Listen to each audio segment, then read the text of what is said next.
Hey guys, Mark from Front and Forward. Have some Grover tuners on my Les Paul. Never had them before, don't know how they work. Never used them before on any of the guitars I've ever owned or played with. So we're gonna go in and Troy's gonna help us restring my Les Paul with these Grover tuners. Stay with us. Here he is. Troy. Really nice guitar, really nice flame top. Really like the way this thing looks. It's got really good paint, really good flames. Let's see, nice inlays, pretty cool, standard, good stuff. Let's see. Well, it's a little lighter than some of the Les Pauls we get in here. So this one's chambered? Yeah, this is what I found out about a little bit, online. They give you some information. In one of the years they chambered it. So I want to say it's about 8.5 pounds or so. Not bad, not bad. It's still got a lot of sustain, you can hear it. Even without it being plugged in, you can hear a lot of sustain. So definitely got your Les Paul vibe to it. And it's got the fat neck and yeah. Yeah, I've never owned a guitar with these type of tuners, so I wanted to bring it into you. Number one, have you take a look at it and get your opinion on it and change some strings. Let's see how they work. Yeah, these are great tuners. Easy to work with. Okay. Okay, so the first thing we got to do is loosen the string, which is very simple, just like any other tuner. Just loosen it down like this, and you want to line up the hole in the tuner with the nut up here, basically. And then back here you've got the wheel, so you want to go and loosen that, which is, I guess, counterclockwise, depending on what you're doing. So we got the string out. We're going to take this one off just for demonstration purposes, show you guys what's going on with that. And it's really important that you don't over loosen the thumb wheel, because it'll come out and you'll end up dropping it on the floor or whatever. And you can get it back on, but it's kind of a tedious little issue. So now that the string hole is lined up with the nut here, so the main thing, if you can ever open the package, is that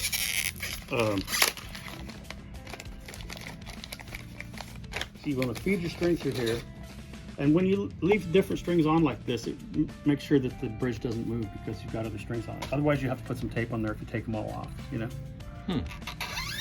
So feed the string through there, and what you want to do is get this thing, go through, there we go, all the way through, okay? You want to pull it sort of tight, not crazy tight, but tight, and then you want to lock it, which is just tightening down the wheel in the back.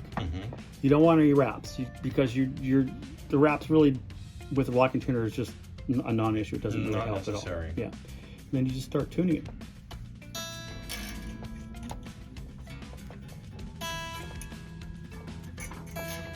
There it is. So then you just come over here, pull this thing up, and since it's locked, you just clip it. Done. So Troy, I like those strings that were on there originally. What do you think that were on there? They look to be like 10346 Ernie Ball, Ernie balls. Yeah? Yeah. I really enjoyed those strings, so I'm glad I picked up the Ernie balls to replace it. Yeah, they feel really good on a Les Paul. They're really loose compared to, like, say, a Diodario, which has a little bit more tension. So they're really a cool feeling string on this type of thing. All right, Troy, let's try the G string. We tried the heavy E. Let's try the lighter gauge string. Okay, so let's just detune it. We're detuning it all the way to where it lines up with the nut as usual, with the hole facing the nut. Then we do the same thing. We loosen it. And pull straight out. Okay, very simple. No fuss, no muss, whatever. It's pretty simple. And yeah, these strings definitely need to change. Definitely need to change. Yeah, I didn't play it much, obviously. I used my other two guitars to play, when I played out two different bands, two different vibes, and took two different guitars out. I never usually took this one out, but this weekend, I'm try out for another band and with some, hot rock and oldies, some rock and roll. So I thought I'd take this one, but yeah, I thought I'd restring it before I take it out. Cool. Okay, so same thing. We're gonna just go straight into the tuner here with the. We're gonna try to. Loosen a little bit. There we go. Feed it through there. Put it in the nut there. Hold it, and then just tighten it up. Boom, and that's it. Okay. Same thing. I'm gonna tune it up.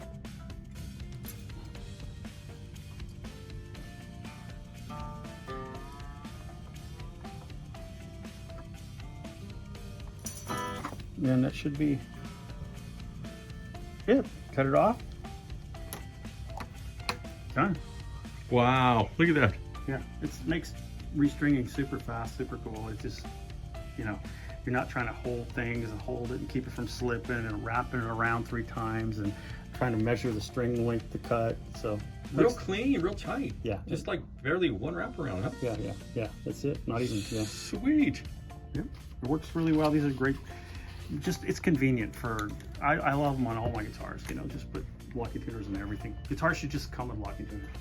So Troy, tell us about what you're doing on this upgrade. For what a coincidence, huh? Yeah. So this is just like a really inexpensive. It's an Indonesian Squier, right? So the customer came in. He says, "What can I do to make this better?" He had a loaded pick guard, which much better pickups. So that just drops in. It's really simple to do. But I suggested to him what he really should do is get some locking tuners for it. So that's what we're doing here. I'm not quite finished tightening them down, but these are the Fender locking tuners. Same thing. They're great. They don't have like a hole for a screw or anything, so you have to drill the 2 little divots in there. But once they're on, they're great. And same principle as the Gibsons and the stuff that's on the Schecters and all that stuff. Same thing, but it's real easy, and it makes the guitar much more stable. Wow. Huh. What a coincidence. Yeah. Thanks for sharing, Troy. No problem. Why don't you share with us what you did with your E2? Okay. Well, it had the original tuners on these were the locking tuners. You know the number. The 106s? The 106 is where you have to have like a little, it's like a little screwdriver top on it that goes through.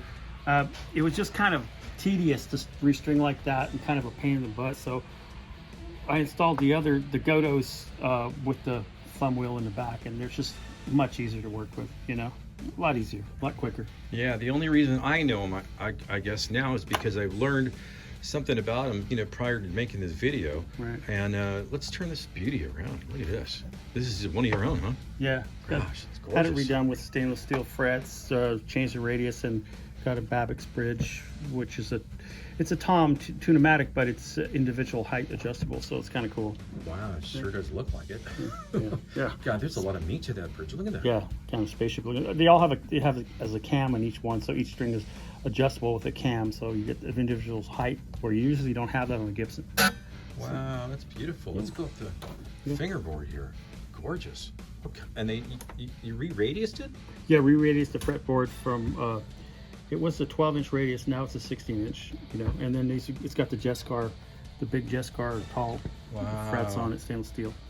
So, beautiful. Yeah, good job. Cool stuff, right guys? What'd you guys think? I've never had these tuners before, so now I know how to work them. So do you. Thanks for hanging out, guys, and thanks a bunch for the support on the channel.